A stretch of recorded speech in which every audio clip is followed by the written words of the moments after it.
เก็บมาแล้วก็มาจัดต่อมาเนี่ยเมื่อวานนี่บ่ได้จัดสิมาจั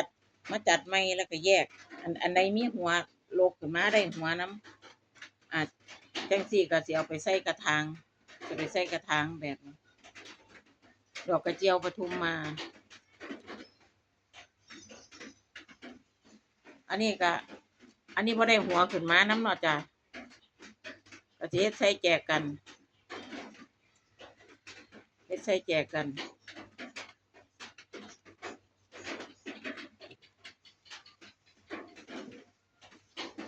จัดแต่งก่อนจ้ะจัดแต่งก่อนนะคะจัดแต่งอันนี้เป็น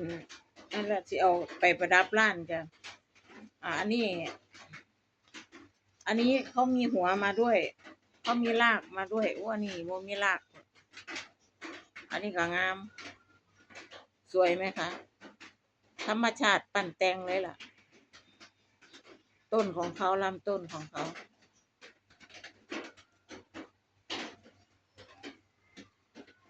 ธรรมชาติปั้นแต่ง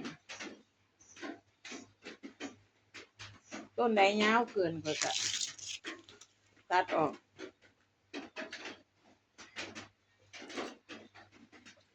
อันนี้ก็จะได้จัดใช้แจกกันดูกีบเขาเด้อกีบเขางามงามสีก็สวยหอมมันอ่อนอันนี้บ่ได้หัวเสียดายอยู่แต่มันสูงเกินสูงก็เกินแต่ว่าจะใช้แจกกันอันไหนที่มีรากก็จะไปเอาไปลงดินอันนี้กำลังตุ่มอยู่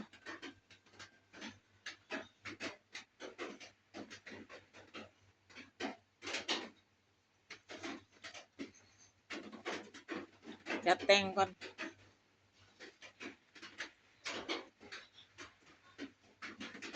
อันนี้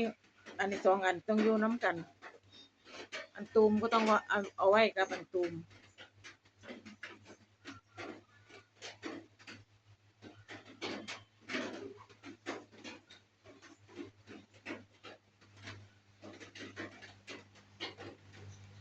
จัดแต่งซะหน่อย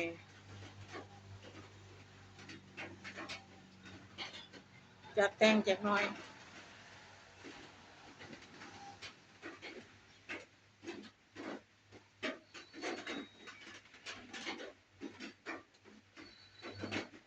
อันนี้ก็ตูมจ้า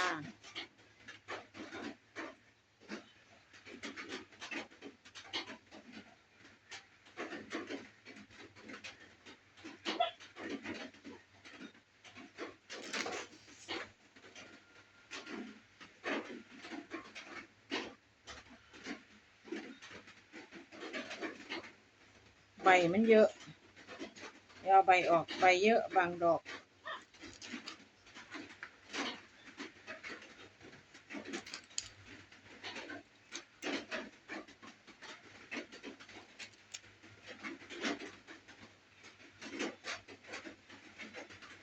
จัดไปใส่แจกกันนะคะต้องเอาใบเขาไว้น้ำ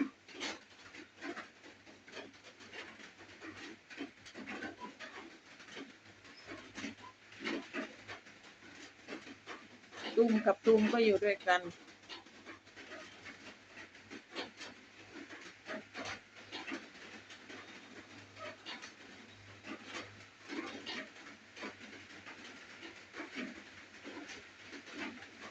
เสียดายนี่พี่น้องอันนี้ก็ได้เสียดายแต่ได้ใบเขางามแต่ว่ามันก็บังดอกเนาะเวลาเขาจัดแต่งมันบังดอก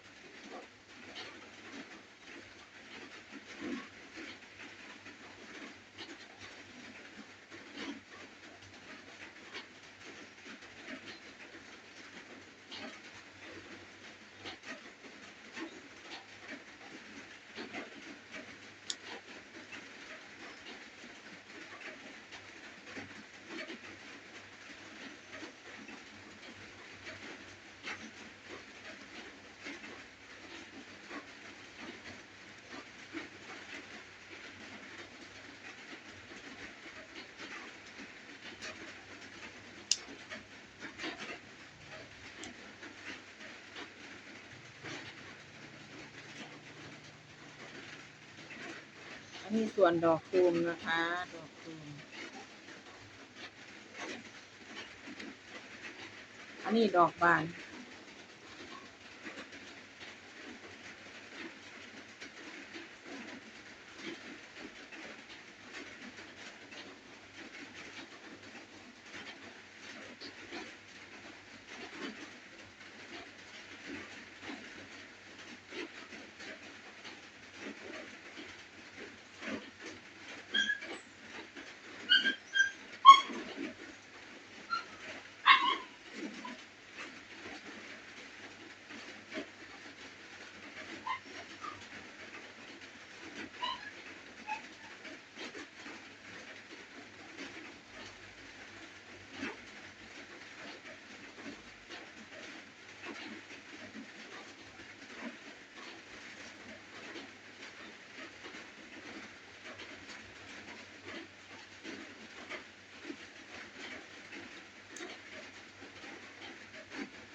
ฝากช่องลานีนัชชาชาแนลด้วยเด้อจัดแต่งจะจัดแต่งไปใส่แจกันจ้าดอกกระเจียวปทุมมาสวยงาม